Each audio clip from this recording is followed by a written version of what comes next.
நான் மீண்டும் உங்ககிட்ட நம்முடைய வேட்பாளரை அழைச்சிட்டு வந்திருக்கிறேன். மீண்டும் அவருக்கு ஒரு வாய்ப்பு கொடுங்க அப்படின்னு நம்முடைய திருத்துறைப்பூண்டி தொகுதியை சேர்ந்த இந்திய கம்யூனிஸ்ட் கட்சியை சேர்ந்த தோழர் மாரிமுத்து அவர்கள் இங்கே வேட்பாளர் நிற்கிறாரு. கடந்த சட்டமன்ற தேர்தலில் நீங்கள் மிகப்பெரிய வெற்றியை கொடுத்தீங்க.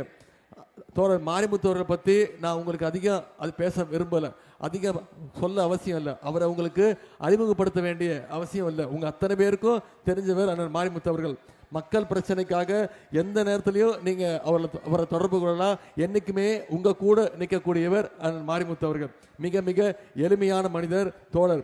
மக்கள் பணிக்காகவே தன்னுடைய வாழ்க்கையை அர்ப்பணிச்சிருக்கக்கூடியவர். இன்னைக்கு வரைக்கும் குடிசை வீட்டில் வாழ்ந்திருக்கக்கூடியவர் தான் தோழர் மாரிமுத்து அவர்கள்.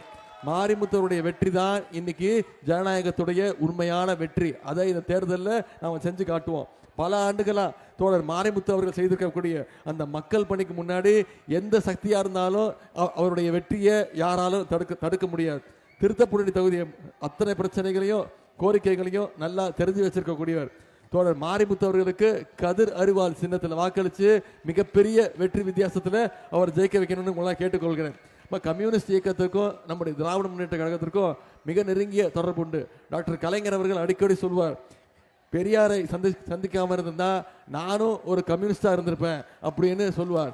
அப்படிப்பட்ட கம்யூனிஸ்ட் இயக்கத்திற்கு, இந்திய கம்யூனிஸ்ட் கட்சிக்கு தோழர் மாரிமுத்து அவர்களுக்கு வாக்கு சேகரிப்பது நான் மிகுந்த பெருமையா நினைக்கிறேன். நேற்று வரைக்கும் திருச்சி மாவட்டத்தில் பிரச்சாரத்தை முடிச்சுட்டு இன்னைக்கு தான் திருவாரூர் மாவட்டத்திற்கு வருகை தந்திருக்கிறேன். கலைஞர் அடிக்கடி சொல்வார், நான் ஒரு டெல்டாக்காரன் அப்படின்னு. நம்முடைய தலைவரும் சொல்லுவார், நான் ஒரு டெல்டாக்காரன் அப்படிங்கிறது பெருமை அப்படின்னு.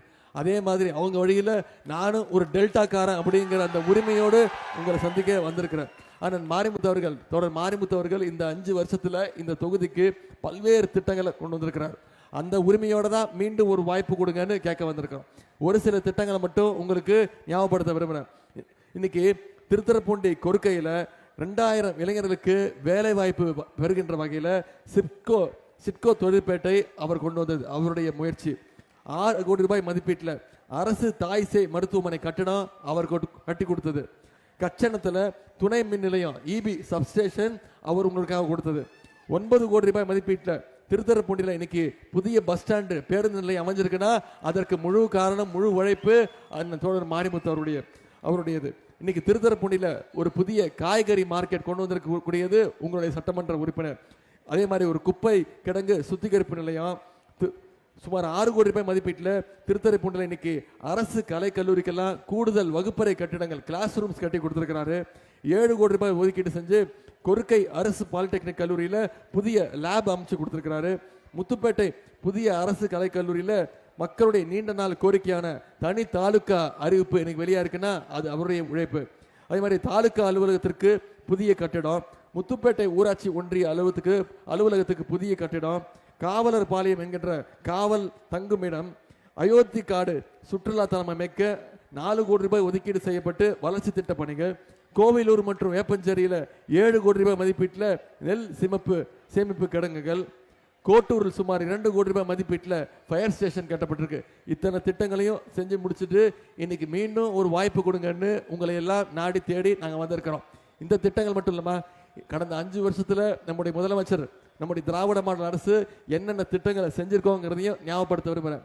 ஆட்சி பொறுப்பு ஏற்றவுடனே நம்முடைய முதலமைச்சர் போட்ட முதல் கையெழுத்து மகளிருக்கு கட்டணமில்லா பேருந்து திட்டம் செஞ்சு கொடுத்தோமா. இன்னைக்கு ஒவ்வொரு மகளிரும் மாசம் 900 ரூபாயிலிருந்து 1000 ரூபாய் வரைக்கும் இந்த கட்டணமில்லா பேருந்து திட்டத்தின் மூலம் சேமிச்சிருக்கிறீங்க. அரசு பள்ளியில் படிக்கக்கூடிய குழந்தைங்க பசியோடு படிக்கக்கூடாதுன்னு இன்னைக்கு முதலமைச்சர் காலை உணவு திட்டம், 1ஆம் வகுப்பிலிருந்து 5ஆம் வகுப்பு வரை படிக்கக்கூடிய குழந்தைங்க அத்தனை பேருக்கும் காலைல பள்ளிக்கூடத்துக்கு வந்தாங்கன்னா தரமான காலை உணவு கொடுக்குறோம். அதன் பிறகு தரமான கல்வி கொடுக்குறோம். சரி, பள்ளிக்கூடத்துக்கு வர வச்சுட்டோம், அடுத்து கல்லூரிக்கு வர வைக்கணுங்கிறதுக்காக தான் நம்முடைய முதலமைச்சர் என்ன பண்ணாரு, ஒரு திட்டத்தை அறிவிச்சார். அரசு பள்ளியில் படித்து எந்த கல்லூரியில் போய் சேர்ந்தாலும், தனியார் கல்லூரியாக இருந்தாலும் சரி, அவங்க ஒவ்வொருத்தருக்கும் கல்வி ஊக்கத்தொகையாக மாசம் 1000 ரூபாய் நம்முடைய முதலமைச்சர் கொடுத்திருக்கிறார். 14 லட்சம் மாணவ மாணவிகள் இதில் பயன்பெற்றிருக்கிறாங்க. அது மட்டும் இல்லை, இன்னைக்கு பல்வேறு திட்டங்களை செயல்பட்டிருக்கிறோம். சென்ற 2 மாசத்துக்கு முன்பு 10 லட்சம் கல்லூரி மாணவ மாணவிகளுக்கு இலவச லேப்டாப் திட்டத்தை அறிவிச்சு ஒரே மாசத்துல நம்முடைய முதலமைச்சர்கள் கொடுத்திருக்கிறாங்க.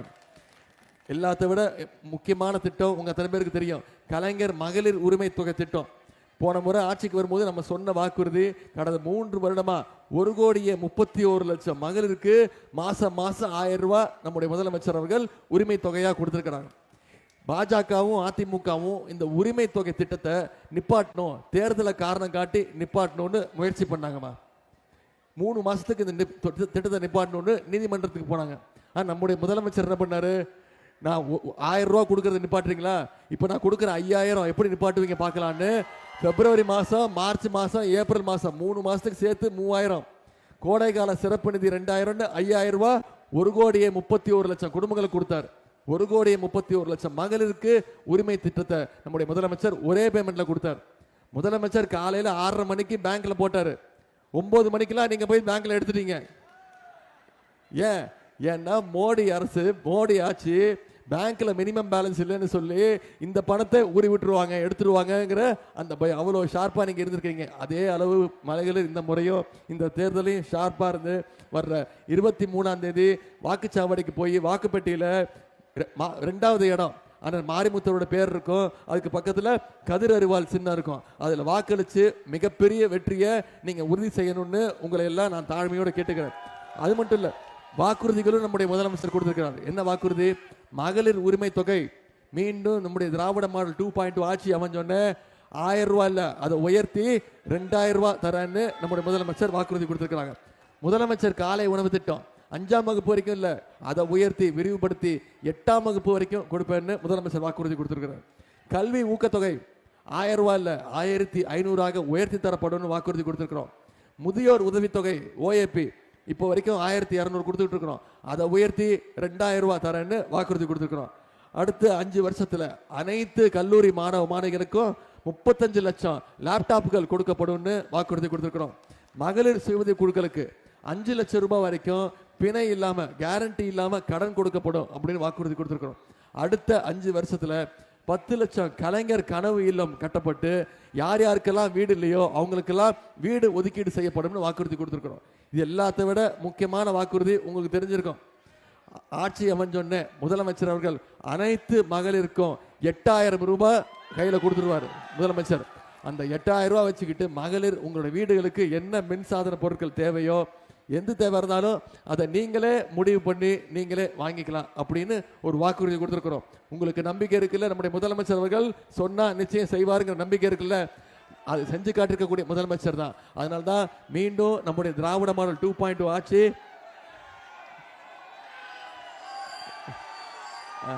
நன்றி நன்றி மீண்டும் நம்முடைய திராவிட மாடல் 2.2 ஆட்சி அமைய போவது உறுதி. அதுக்கு இந்த திருத்துறைப்பூண்டியில இந்த வெற்றி மிகப்பெரிய வெற்றியாக தோழர் மாரிமுத்து அவர்களுக்கு கதிர் அறிவால் சின்னத்துல மிகப்பெரிய போட்டோ இல்ல, போட்டோ மறந்துருங்க, இல்ல நான் போட்டோ காட்டுறேன்.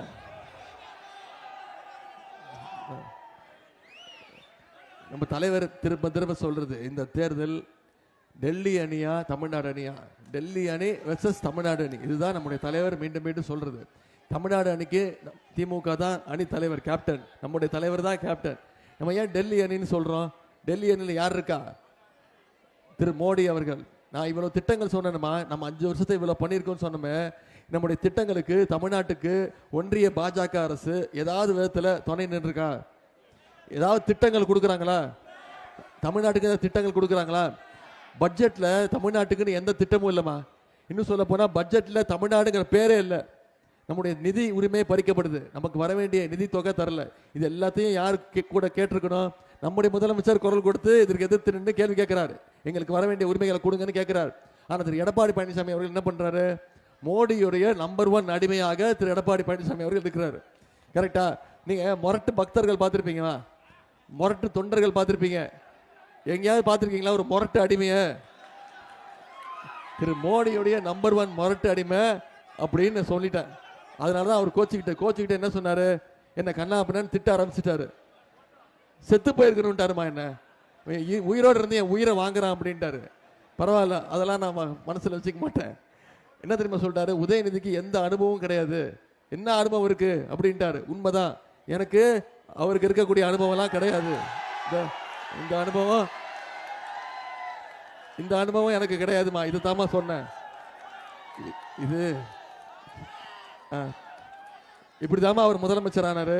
2017ஆம் ஆண்டு மக்கள் ஒன்றும் தேர்ந்தெடுக்கல, மக்கள் தேர்ந்தெடுத்தது மறைந்த முதலமைச்சர் ஜெயலலிதா அம்மையார். அந்த அம்மா இறந்து போன பிறகு இப்படிதான் அவர் முதலமைச்சர் ஆனாரு. இந்த அனுபவம் எனக்கு கிடையாதுன்னு சொன்னேன். பதவிக்காக பொறுப்புக்காக யார் காலையும் விழுற அனுபவம் எனக்கு கிடையாதுன்னு சொன்னேன்.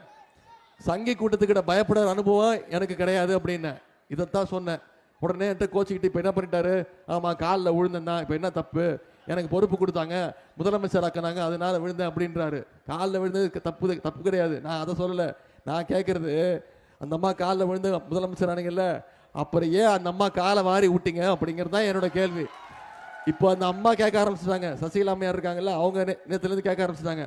உதயநிதி சொல்கிறது கரெக்டு தான், அந்த ஆள் என் காலில் விழுந்தது உண்மைதான், இப்போ என் காலை வாரி விட்டதும் உண்மைதான் அப்படின்னு இப்போ அவங்க 2 பேரும் பேசிக்க ஆரம்பிச்சிட்டாங்க. நாம் இனிமேல் அமைதியாக இருப்போம், இனிமேல் அதுக்குள்ளே போக வேணாம், அந்த பிரச்சனைக்குள்ளே போக வேணாம், ஃபோட்டோவை மறந்துடுங்க. இனிமேல் ஃபோட்டோ காட்டப்படாது, புது ஃபோட்டோ வர வரைக்கும் இனிமேல் இந்த ஃபோட்டோ வேணாம். அதனால் நான் உங்ககிட்ட கேட்டுக்கொள்வதெல்லாம், வர்ற சட்டமன்ற தேர்தல் மிக மிக முக்கியமான தேர்தல். நம்முடைய தமிழ்நாட்டை ஒன்றிய பாஜக அரசு தொடர்ந்து வஞ்சித்து கொண்டே இருக்கிறாங்க, பழி வாங்கிக்கிட்டே இருக்கிறாங்க. நம்ம கேட்குற எதையும் கொடுக்கறது இல்லை, மாநில உரிமைகள்லாம் பறிக்கிறாங்க. நாம அதனால ஒன்றிய பாஜகவுக்கு இங்க இடம் இல்லை அப்படிங்கிறத இந்த சட்டமன்ற தேர்தலில் நாம நிரூபிச்சு காட்டுவோம். செஞ்சு காட்டுவோமா? வெற்றி உறுதியா? தோழர் மாரிமுத்துடைய வெற்றி உறுதியா? கதிர் அறிவால் சின்னத்துடைய வெற்றி உறுதியா? நான் உங்ககிட்ட கேட்டுக்கொள்வதெல்லாம் ஒன்னே ஒண்ணுதான். உதயநிதி வந்தாரு, பேசினாரு, திட்டங்களை பத்தி சொன்னாரு, வாக்குறுதிகள் கொடுத்திருக்கிறாரு, கிளம்பி போயிட்டோம், கலைஞ்சு போயிட்டோம் அப்படின்னு போயிடக்கூடாது. இன்னைக்கு தேதி 12, ஏப்ரல் தேர்தல் தேதி என்னைக்கு 23, இன்னும் 12 நாட்கள் இருக்கு.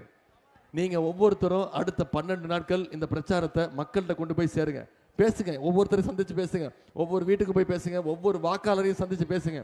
என்னென்ன திட்டங்கள் கொண்டு வந்திருக்கிறார் நம்முடைய திராவிட மாடல் அரசுல, நம்முடைய முதலமைச்சர் என்ன திட்டங்கள் கொண்டு வந்திருக்கிறாரு, என்னென்ன வாக்குறுதிகள் கொடுத்திருக்கிறோம், மீண்டும் ஜெயிச்சா என்னென்ன செய்வோம், மீண்டும் அதிமுக அடிமை கூட்டணியை மீண்டும் தமிழ்நாட்டுக்குள்ள நுழைய விட்டுட்டோம்னா தமிழ்நாட்டை மீண்டும் பின்னோக்கி இழுத்துட்டு போயிடுவாங்க. இதையெல்லாம் மக்கள்கிட்ட கொண்டு போய் சேர்த்தீங்கன்னா சென்ற முறை வாங்கிய வாக்கு வித்தியாசத்தை விட அதிகமான வாக்கு வித்தியாசத்தில், குறைஞ்சது 50,000 வாக்கு வித்தியாசத்தில் வெற்றி பெற வைப்பேன்னு வாக்குறுதி கொடுத்துருக்கிறீங்க.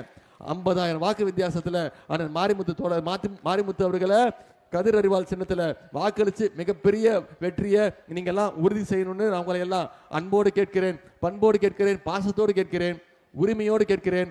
உங்க வீட்டு பிள்ளையாக இருந்து கேட்கிறேன், தலைவருடைய மகனாக இருந்து கேட்கிறேன், இன்னும் பெருமையா பூரிப்பா சொன்னா டாக்டர் கலைஞருடைய பேரனாக இருந்து கேட்கிறேன். ஆதரிப்பு கதிர் அறிவால் சின்னம் தோழர் மாரிமுத்து அவர்களை வெற்றி பெற செய்யுங்க. உங்களுடைய அன்புக்கும் வரவேற்புக்கும் நன்றி நன்றி நன்றி.